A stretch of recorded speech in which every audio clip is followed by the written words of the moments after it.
Hiya folks, it's Kikoskia here with some more Heartstone, and the Saviors of Uldum expansion is now available. Technically it came out yesterday, as I'm recording this on Wednesday, but for me, it's just come out. And here is my Saviors of Uldum class legendary quest, Supreme Archaeology. Draw 20 cards and you get the Tome of Origination. Quite an interesting card. Using the plot twist card is really good for completing this quest quickly. Accept this quest and venture to Uldum. Don't worry game, I will. We get a special daily as well. Welcome to Uldum. Play 100 cards and get 3 Saviors of Uldum packs. I'll be sure to complete that today, but not right now. And I think I will get rid of the Rogue Mastery daily and get The Meek Shall Inherit. That'll be slightly easier to complete. I've been saving up my gold for quite a while, a couple of months, and I have 5,470, which will go quite a ways to buying me some packs. Let us buy. We can't exceed 50 with this purchase, so we'll buy a pile of 50. That's quite a lot. And then we will buy a pile of 4. That's a much smaller pile. We only have 70 gold left, and 61 packs to open. We have other packs that are not Saviors of Uldum packs, and I will not be opening them. I will be focusing entirely on the Saviors of Uldum cards, talking about the cards that I open, and telling you what I think of them. My opinions on the cards and how useful they are could turn out to be exceptionally wrong as the meta evolves, so keep that in mind as I delve into the packs that I have earned by saving my gold, and see what treasures I can unearth from the sands. First pack. It is open, and we have a Sandhoof Waterbearer. 5/5 for 5, at the end of your turn, restore 5 health to a damaged friendly character. This is a really solid card. Decent stats for the cost, and it's really good for completing the Priest quest that was released with Saviors of Uldum. It's just a really good addition to any deck that wants to last through healing. And for the quest, it's super useful. We have a Wrapped Golem, 7 mana 5/5 reborn. At the end of your turn, summon a 1/1 Scarab with Taunt. We've seen a card vaguely similar to this. There was a Warrior card that was a 7 mana 7/7 that summoned a 1/1 Scarab with Taunt at the end of a turn. We've sacrificed 2 health for the reborn keyword, which means that when this minion dies, it comes back to life with 1 health, which can make some minions exceptionally sticky. Minions with Death Rattle are really good with Reborn. We also have a Frightened Flunky. It's a 2 mana 2/2 that discovers a taunt minion when you play it. Does it remind you of any minion? A 3 mana 1/4 by any chance? It's basically that, only it's a 2 mana 2/2 and only warriors have access to it.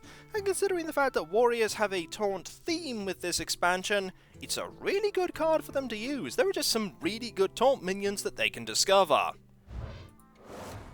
We have the Jar Dealer, 1 mana 1/1, Death Rattle, add a random 1-cost minion to your hand. Not a very strong play, but it does give you more resources, and that 1-drop could be really useful. And finally, Sinister Deal. For Warlock, they discover a Lackey for 1 mana. They have a definite Lackey theme with this expansion, as well as some really useful minions. The non-quest legendary revolves around Lackeys in fact, so being able to discover more of them through a spell, very useful. Let's go to the next one. The pack burst open. And we got Salhet's Pride, a 3 mana 3/1 that draws 2 1-health minions from your deck when it dies. And I know what you're thinking, that doesn't seem very powerful. But remember that Twilight Drake from the classic set is a 1-health minion. You could tutor out that card using this. It's not bad at all when you think about the fact that it's drawing you 2 cards. The 1-health part is the downside, but drawing cards is really useful, especially on a 3/1 body for 3. And here is my first legendary, quite early too. Armageddalo, the warrior non-quest legendary. It is a 4/7 for 6 with taunt, and at the end of your turn, give all taunt minions in your hand +2/+2. This is one of the ways that the taunt mechanic for Warrior is going to work. You play Armageddon with loads of taunts in your hand, and you buff them. Even if you get one round of buffs, that is +2/+2 for every single taunt minion you have in your hand. And that is a really big buff. If Armageddon can last for another turn, that's +4/+4. And a 4/7 for 6 mana isn't too bad a statted body, considering the effect you're getting, so it may very well survive. That 7 health is quite significant. Not bad. We have the Kobold Sand Trooper, a 2/1 for 2, Death Rattle, deal 3 damage to the enemy hero. It's like a Leper Gnome, only it deals 3 damage, and it has +1 attack. I remember when Leper Gnome was a 1 mana 2/1. This card would have been really terrible with that Leper Gnome out and about. We also have the Nephicet Thrasher, a 3 mana 4/5 that deals 3 damage to the hero controlling it whenever it attacks. You're meant to play this very early and gain a board advantage with the minion, sacrificing your health to do so. It's a pretty well statted minion for the cost, it's just that downside that's really going to eat into your health as the game goes on. You don't want this thing to survive very long. You want it to trade into either 2 smaller minions or 1 really big minion. Alternatively, it can just go face and deal 4 damage every turn, but there are other minions that can deal just a little bit less damage that don't hurt you. Even with that, I think Zoo is going to be playing this card quite a lot. And there's the second one. Now I have 2. Let's get more cards. Let's unearth more mysteries. We have a Golden Scarab. Do you remember the Jeweled Scarab? This is a slightly tougher version of it. It's a 3 mana 2/2. The stat cost is a lot worse on this one, but you discover a 4 cost card instead of a 3 cost card with the 2 health minion. So it will help you a little bit later in the game, but you're paying a hefty stat cost for the card you're discovering being a little bit higher. And I don't think this card's especially that good. You have a Fish Flinger. There are quite a few Murloc cards in this expansion, and this is one of them, a neutral one. Add a random Murloc to each player's hand. Hopefully the Murloc is going to be more useful for you, because you're playing a Murloc deck. And it being a 3/2 for 2 is a pretty good stat line for that effect. We have the Kartut Defender. This is a pretty sticky minion. 6 mana 3/4 Taunt Reborn Death Rattle. Restore 3 health to your hero. It's like a mini Rotten Apple Bomb, except when it dies, it then comes back and gives you even more health. You'll be blocking quite a few attacks with this, unless it's silenced, and you'll be healing 6 health along the way. I think that makes up for the lower stats. You'll be dealing 3 damage at least twice if your opponent is trading minions in, and that minion doesn't have a Divine Shield.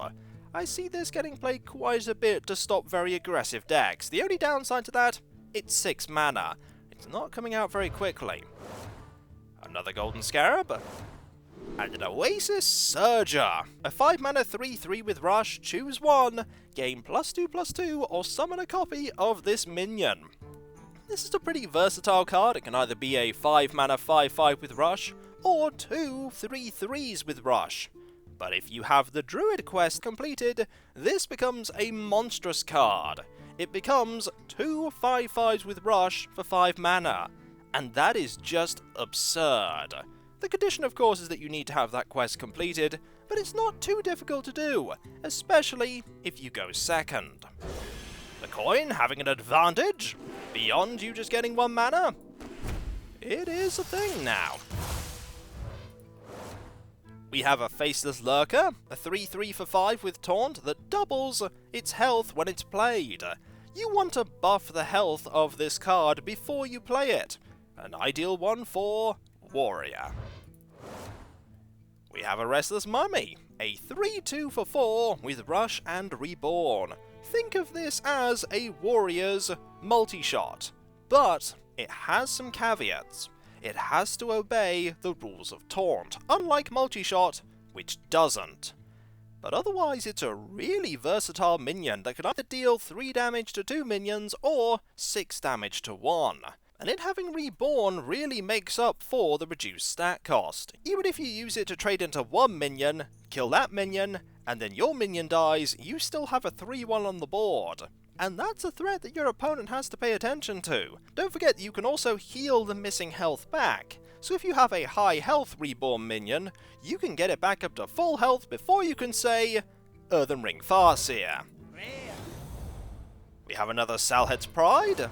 We have a Flame Ward, the new Mage secret. After a minion attacks your hero, deal 3 damage to all enemy minions. You may look at this and think, this is a better explosive trap. But there are things that make it different. For one, it doesn't activate while the enemy minion is attacking. It activates after the minion attacks, which means it gets its damage in first, which can be bad if you're relying on that damage not hitting your face. But it dealing 3 damage to all enemy minions will do a good job of clearing out a low health board, especially a wide one. That 1 point of damage really does matter, and I do believe that can be boosted with spell damage. It's a very rare thing for a trap to have its damage boosted by spell damage, but it can happen. And here is a Bug Collector. It's a 2-1 for 2 that summons a 1-1 Locust with Rush. One thing to note, I believe the Locust is classed as a beast. Good for beast synergy if you have any. Otherwise, it's a pretty nondescript and uneventful card. Let's open another one! We have a Garden Gnome. If you're holding a spell that costs 5 or more, summon 2 2/2 Treants. It's quite likely that a druid is going to be holding a spell that costs that much or more, which means that this is a 2/3 that summons an additional 4/4 worth of stats for 4 mana. And they're Treants, so they synergize with Treant synergy, of which there's quite a lot now in Druid. This can suddenly create a board out of nowhere, and if your opponent's not expecting that, you could sweep them away very quickly. Druid's really good right now at making boards out of nothing, and this is just another tool in that arsenal. We have a Serpent Egg, the egg of this expansion. It is a 0/3 for 2 that summons a 3/4 Sea Serpent. It's not as mighty a minion as we've seen in the past, but it's still pretty solid. Another Bug Collector. An Evil Totem. Oh my, this minion. A 0/2 totem for 2, and at the end of your turn, add a Lackey to your hand. This is comparable to the Manatide Totem, but this one gives you extra resources, and they're Lackeys, and Lackeys are really good minions. They're also Battlecry minions, which synergizes perfectly with the Shaman quest, which we may see at some point. Who knows? I expect to see this card quite a lot. We then have a Living Monument. It's a 10 mana 10/10 with Taunt. Not much else to say about that. It's really hardy, but also really vulnerable to certain types of removal. Time for the next one! We have a Hooked Scimitar, a rogue weapon, 2/2 for 3, with combo, gain +2 attack. If you can combo this out, it's a 4/2 weapon. It's certainly not bad, but it's also not that remarkable. There are better weapons that rogues can play right now, but keep this in mind if you want a weapon that just deals a lot of damage. We have a Sarket Sapper. Return a random enemy minion to your opponent's hand. It's got similar mechanics to another card that Rogue have, and have had for a long time, the 6 mana 5/3 that can put a opponent's minion, or your minion, back into your hand if it's comboed out. This thing comes on the board as a pretty well statted minion and says, hey, if you kill this, one of your minions is going back and you'll have to play it again. This may not necessarily be bad for them if they really want to play it again, if for instance it has a really powerful battle cry. So always keep that in mind when you think about playing this. Are you actually going to make your opponent's situation better with that death rattle? We have a Wasteland Assassin, a 5 mana 4/2 with Stealth and Reborn. Not an especially impactful minion. The stealth part can make it a bit scary as some decks will not be able to remove it, but it is only a 4/2. It's not likely to have much impact beyond the initial 4 damage. We have a Pharaoh Cat, a really strong minion. It's a rogue one, And it's a 1/2 for 1 that's a beast that adds a random reborn minion to your hand. That doesn't have to be a rogue one, it can be non-rogue. It's just a really good card that gives you more resources. It's also good for comboing as well. Finally, bees! Who summoned bees? Not this person! This person seriously regrets coming into this area, because bees. Choose a minion, summon 4 1/1 bees that attack it.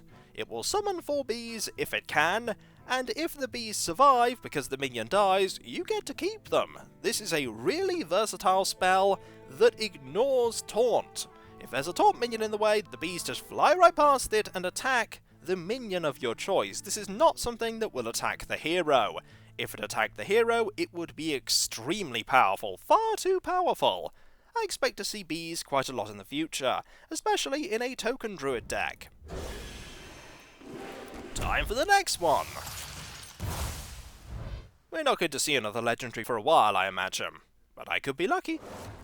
Here is a Sandstorm Elemental. Battlecry, deal 1 damage to all enemy minions, overload 1. It's really good at dealing with a board of low health minions. The overload isn't that fantastic, but with a 2/2 body for 2, I'm not complaining. I think this will be played quite a bit, especially if Lackeys are played a lot. And Lackeys are played a lot. Another living monument? A worthy expedition! Discover a choose 1 card. Considering that the druid quest revolves around choose 1, this is good for getting a little bit more fuel, and finding that thing that you desperately require. Sometimes you want something that isn't set in stone, and this card's good for that. A Sunstruck Henchman, 4 mana 6/5, that has a 50% chance to fall asleep and thus not be able to attack. This is a dangerous card because it's a high-statted card, and your opponent knows that it could fall asleep. But are they going to take the chance that it will? Do they want to risk the Sunstruck Henchman being awake and dealing that 6 damage? That's a lot of damage for 4 mana. They're probably going to get rid of it anyway, and if it somehow gets silenced, that's even better for you! And a Faceless Lurker to give me 2. Let's open up this one, which means we have less than 50 now. Another worthy expedition.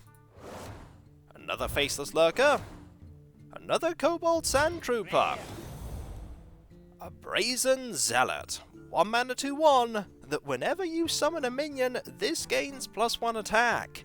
If you can have this stay on the board for just 1 turn, and then flood the board with loads of cheap minions, this thing can pack a heavy punch. You're either going to use that to deal a lot of damage to the face, or get rid of a really large minion.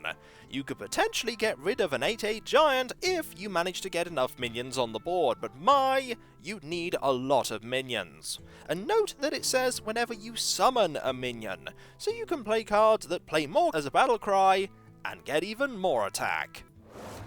And here is an Anubisath Warbringer.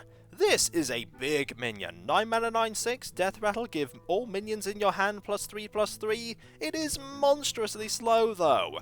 You have to know that you can survive playing this minion, and that it won't get silenced, so that you can take advantage of that +3/+3 buff. But if you can get that off, and endure the damage that your opponent will deal while you wait for this to be able to attack, this is going to be a powerful effect. It's also a good minion to play to threaten lethal. Your opponent's going to have to take care of it one way or another.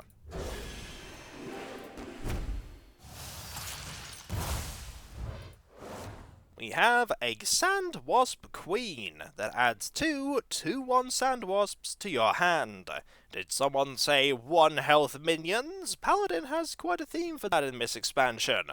This could be drawn by the 3 mana beast that we've seen before, and it gives you 2 2/1 Sand Wasps, which gives you even more resources.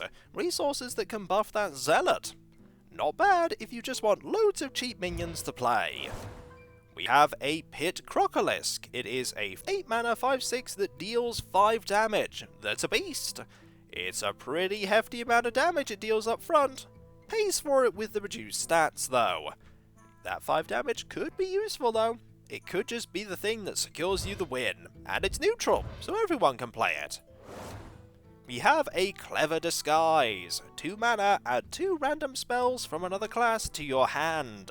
Really good for the Rogue quest, which revolves around getting cards that don't belong to your class in your hand. Plus, it's good for getting more resources, if unpredictable resources, because they're not from your class. We have an epic, and it is the Scarlet Web Weaver. 6 mana 5/5 beast for Hunter, reduce the cost of a random beast in your hand by 5 as a battle cry. This potentially could be 6 mana 5/5, play a 5-cost beast from your hand for nothing, because a 5 mana reduction is significant. There could be quite a few combo shenanigans that come about because of the Web Weaver, and I'm looking forward to seeing what they are. And here is the Sandhoof Waterbearer again. We have 2 of them now. But will we get the quest to go with them?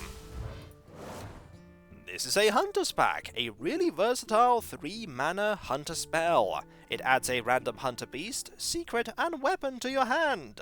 Great if you want fuel and don't really care about the quality of it. There are quite a few decent Hunter weapons. The beast part can be a little bit dicey, but it is a random Hunter beast, so they'll probably be a little bit better than a neutral beast. And the secrets, they're always useful if conditional. A Pressure Plate. This is one of those secrets, the new one. After your opponent casts a spell, destroy a random enemy minion.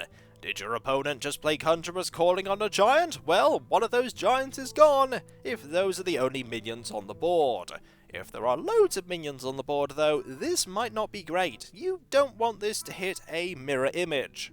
But getting rid of one big minion or even moderately costed minion with a Pressure Plate, pretty good, especially if your opponent has buffed it. We have another Salhet's Pride. A Cloud Prince for Mage. If you control a secret, deal 6 damage. That is a lot of damage. This is one of the minions for Mage that synergizes with secrets. They have quite a few of them. And this one packs a huge punch, as you can just go face with this. And with it being a 5 mana 4/4 and an elemental, that's a pretty good deal. And there's another Serpent Egg. We have 2 of them. Any more is surplus to requirements. But it's all dust. We have an Evil Recruiter for Warlock. Destroy a friendly lackey to summon a 5/5 demon. Warlocks are going to have quite a few lackeys, and so for a combo of 4 mana, you can get a 3/3, a 5/5, and a lackey battle cry. That is a really, really good deal. The conditional of having a lackey is the downside, but even if you play this without a lackey, it's still a 3 mana 3/3, which isn't too terrible. But when you get that demon, my is that good. We have another Faceless Lurker, another Worthy Expedition, we're going on a lot of those. Ancient Mysteries, a mage card, a spell, draw a secret from your deck, it costs 0. A great way to draw just 1 secret. And a great way to combo that secret with one of the minions that synergizes well with it. Like that Cloud Prince that we saw. You play the secret for 0, you deal 6 damage with the Cloud Prince's battle cry. Unfortunately this, when you have no secrets, completely useless. And here is an Infested Goblin. A 3 mana 2/3 with Taunt, Death Rattle, add 2 1/1 Scarabs with Taunt to your hand. It's pretty useful for making very small taunts to annoy your opponent and slow them down. It's also great if you're playing that buff taunt warrior. You can play the 2/3 for 3, and when it dies you get those taunts, and you can buff those taunts to get some really high statted, low cost minions. It'd be pretty good if you could play 2 5/5 taunts for 1.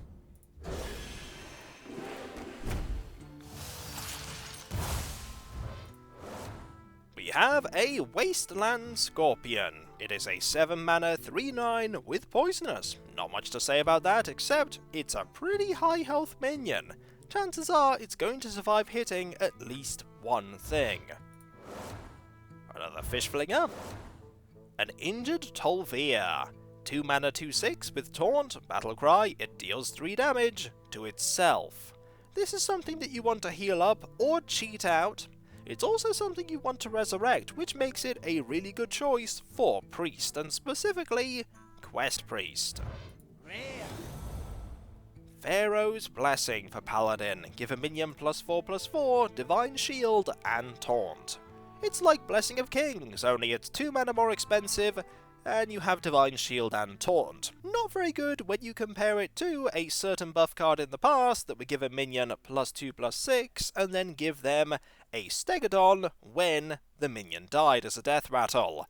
But it still can be useful. That +4/+4 is a hefty upgrade in stats, and the Divine Shield gives the minion some sticking power. If you play this on a really high health minion, good luck getting through it. But the 6 mana cost is a bit prohibitive.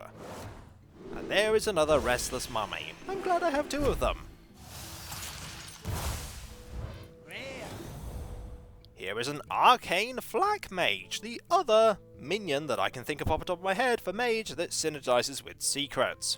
After you play a secret, deal 2 damage to all enemy minions, and this is a 2 mana 3/2, so it's a pretty good thing to just play on turn 2 and make your opponent get rid of it, because they're afraid of you playing a secret the next turn and clearing off their entire board of 2 health minions. That ability keeps going off, by the way, with every secret you play. So with multiple secrets, like a secret you could play on turn 3 and one that you've managed to get out with that spell, you could deal a lot of damage. 2 secrets is the equivalent of a Flame Strike, albeit 2 and 2. So that does mean that, say, an Acolyte of Pain would draw 2 cards, but you would get rid of it. Another worthy expedition. Another Flame Ward. A Volpera Scoundrel. Discover a spell or pick a mystery choice. 3 mana 2/3. The mystery choice is a 4th discover card that you do not get to see. You pick it, you hope that it's something good. It is something that isn't one of the 3 choices you can see. This card gives you a little bit more in terms of options. It goes, do you not like the things I've given you here? Why don't you pick the random one and hope that it's what you want. Always nice to have a little bit more choice. You're paying for it with the reduced stats, though. And here is another Garden Gnome. Marvellous. I could use some of them in my Token Druid deck. Now I've got 2. An Armoured Goon. 6 mana 6/7. Whenever your hero attacks, gain 5 armor. This works with a Weapon Warrior, and there are a few cards that work with a Weapon Warrior. This is one of them. It's a pretty nicely statted minion, 6 mana 6/7, and that armor will add up with the attacks that you deal. There is a Murmy, a 1 mana 1/1 Murloc with Reborn. Not much else to say, really. It's a Murloc, so it has Murloc synergy, and it has Reborn, which could be very useful. There's another Nephicet Thrasher. We have 3 of them now. And here is a Ramakhen Wild Tamer. Copy a random beast in your hand. 3 mana 4/3. The stat cost is so good because it's a random beast. But it's not random if you only have 1. Generally, copying a beast will be pretty good because you get more fuel that way. You prefer it to be a bigger beast as opposed to the 1/1 links with Rush, but hey, I'll take an extra one of them. It's always nice to have that little bit more. And here is a Bone Wraith. Pretty generic minion compared to all the others. 2 5/4 with Taunt and Reborn. It's quite sticky when it comes to dealing with low health minions. This could block quite a bit, and with it being 4 mana, it can go down quite early. Next one! This one contains another Nephicet Thrasher. A Conjured Mirage, a 3/10 Taunt for 4. Those are some ridiculous stats. The downside is that at the start of your turn, you shuffle this minion into your deck. This is great for plonking down for a turn and going, hey, you have 2 choices here. You can either not attack and wait for this to disappear, or you can waste a lot of your minions' health, and potentially lose quite a few of them, to get past this. And with it constantly shuffling back into your deck, you could theoretically avoid fatigue with this. Something to consider. Another Flame Ward, another Kobold Sand Trooper, and another Restless Mummy. Are there different cards in here, or will we see restless mummies forever? There's one of them, a Candle Taker. It's a 3-mana 3/2 with Reborn. Not much to say about this really. It's a slightly sticky minion. It's got 3 attack. Not bad. Another Jar Dealer. Another Pressure Plate. Into the fray. Here is another part of that Taunt Warrior mechanic. Give all taunt minions in your hand +2/+2. For 1 mana? That's pretty impressive. If you have no taunts, of course, this spell is completely useless, but even hitting 2 taunts with this card makes it pretty good value. +4/+4 for 1 mana? Yes, please. If a Taunt Warrior will take off or not in the meta remains to be seen, but considering all the stuff that I already have for it, I'm probably going to give it a go. There is another Kobold Sand Trooper. I have an entire army of them. They are the Troopers of the Sands, and they are legion. Here is a Naga Sandwich. Battle Cry? Change the cost of spells in your hand to 5. It's a 5/5 for 5. Pretty decently statted if you change things like, say, a Blizzard, Pyroblast, Flamestrike, Puzzle Box of Yogg-Saron. This is pretty good. It's not so good if you're changing a 1-cost spell to 5, but that's the risk you take by playing this minion. Not bad stats. Even if you played it without spells, you wouldn't be too disappointed. Another Restless Mummy. Another Clever Disguise. Another Sand Trooper. And another Nephicet Thrasher. I'm getting quite a lot of duplicates. It's quite similar to the last expansion. Let's hope I get some more cards we haven't seen.